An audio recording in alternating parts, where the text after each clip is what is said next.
This is surface mount soldering. Actually in class, just finished this 3.5 hours, 2.5 hours.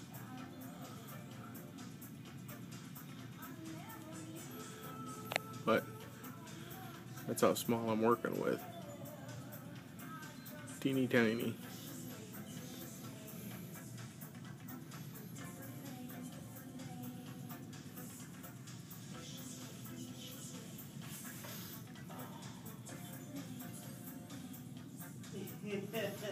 And that's my index finger.